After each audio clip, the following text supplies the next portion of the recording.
Hello everyone, how are you doing? Today, I bring you the story of Cloud Strife before the events of Final Fantasy VII. As Final Fantasy VII Rebirth is just around the corner, we'll have a special video today recounting Cloud's story. On Wednesday next week, on February 28th, we'll have a video telling Sephiroth's story. You won't want to miss it, right?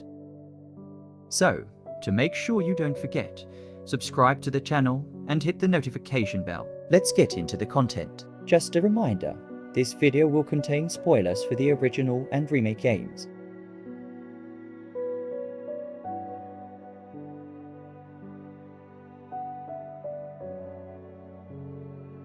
Cloud Strife was born in Nibelheim, a small and relatively unknown town. He grew up with his mother, Ciel Udia, until the beginning of the war between Shinra and the nation of Wutai. His father died when he was very young. He was close to Tifa Locket, who lived near Cloud's house, but he couldn't quite fit in with her friends, as he disliked them and thought Tifa didn't like him.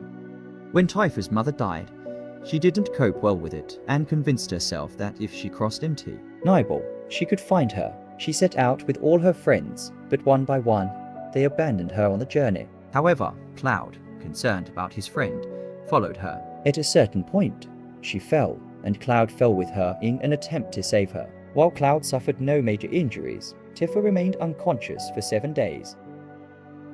At this time, Cloud learned about Sephiroth, a great war hero who became famous for his role in the war. Inspired, Cloud aspired to become a soldier like Sephiroth, leaving his friends, including Tifa Locket, and his town behind. Before leaving, he asked Tifa to a water tower to announce his departure.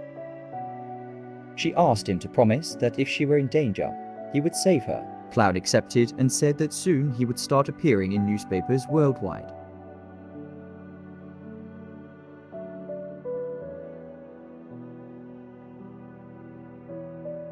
Despite his efforts, Cloud never managed to become a first-class soldier as he had aspired. That same year, Cloud met someone who would change his life forever, Zack Fair. They became great friends as both were country boys.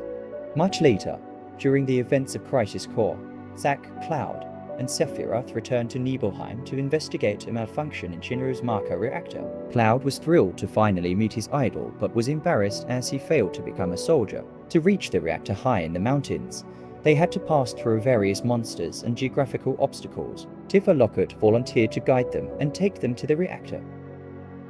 Cloud considered revealing himself but was too ashamed of his failure, so he remained anonymous in his Shinra uniform. Tifa guided them close to the reactor, but Sephiroth asked Cloud to take care of Tifa while he and Zack went to the reactor. She reluctantly agreed. From Zack's perspective, he and Sephiroth were now alone, going to the reactor. There, they discovered that, for some reason, Sephiroth's mother's name was displayed on one of the experiments. Sephiroth began to ponder how he was special, stronger, and smarter than ordinary humans. He opened one of the capsules, revealing a disfigured human. Sephiroth realized that he was, in fact, the result of an experiment by Professor Hojo. Disgusted, he destroyed much of the surrounding area. Sephiroth asked Zack not to disturb him as he isolated himself in the mansion there.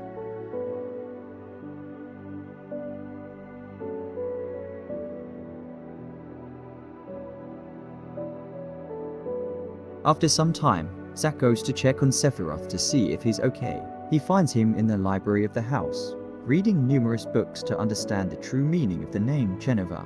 Zack isn't well received, with Sephiroth simply asking him to leave immediately. Another week passes, and Zack decides to see Sephiroth again since there's been no news of him. Entering, he hears Sephiroth talking to himself and laughing. Zack asks if everything is okay, but Sephiroth ignores the question, only stating that the world is rightfully his because Geneva is, in fact, his mother, as he was created with her DNA. Sephiroth declares, "I will find her, mother. Just wait a little." Zack tries to stop him, but with a single blow, he is thrown far away, leaving him unconscious. Cloud, who was in the town at the time, witnesses the death of his mother in a fire caused by Sephiroth. Zack wakes up much later, and when he leaves the mansion, he realizes Nibelheim is in flames. He goes to the generator where they found Geneva, and there he finds Tifa lying on the ground, expressing her hatred for Shinra and the soldiers. Zack wastes no time and goes to the place where Sephiroth is. He questions why Sephiroth set the town on fire and killed all those people. But Sephiroth completely ignores him while talking to his mother. Sephiroth only acknowledges Zack's existence when he puts the Buster Sword to his neck. He pushes Zack away, and the final battle between Sephiroth and Zack begins, ending quickly with Zack being defeated by the old hero. He returns to his mother and removes her head from that place, taking her away. However, Sephiroth is surprised by Cloud, who took the Buster Sword and thrust it into his back, severely wounding Sephiroth. Even injured, he manages to throw Cloud away while descending with Jennifer's head. Cloud gets up again to confront Sephiroth, but he is disarmed and impaled by the Masamune. Sephiroth thought he had won the battle, but the young boy gets up once again, stabbing Sephiroth. This time, Cloud grabs the Masamune's blade and throws Sephiroth into the depths of the reactor, seemingly killing him.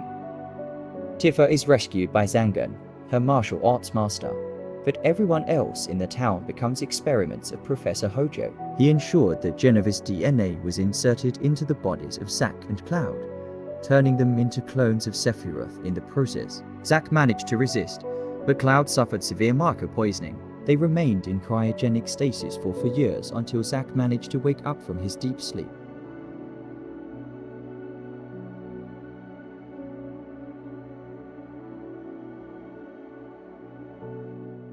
After Zack escapes, he takes Cloud out of the capsule, giving him old rags and carrying him on his back while escaping from where they were. While they were escaping, Zack told Cloud about his life plans, as well as his plans to become a mercenary in the world's largest city, Midgar, alongside his friend. After over a year of evasion, the duo finally reached Midgar, but they were surrounded by Shinra troops.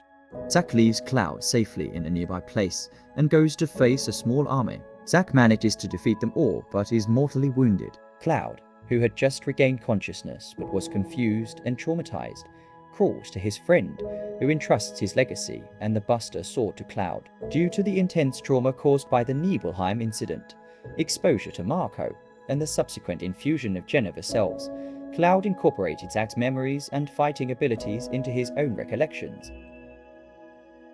This process, combined with Tifa's memory of him and his idealized vision as a soldier, gave rise to a set of altered memories accompanied by a unique persona. Thus, Cloud came to believe that he had become a soldier member, taking Zack's place as Sephiroth's partner. In these distorted memories, Zack is absent, as if he had never existed.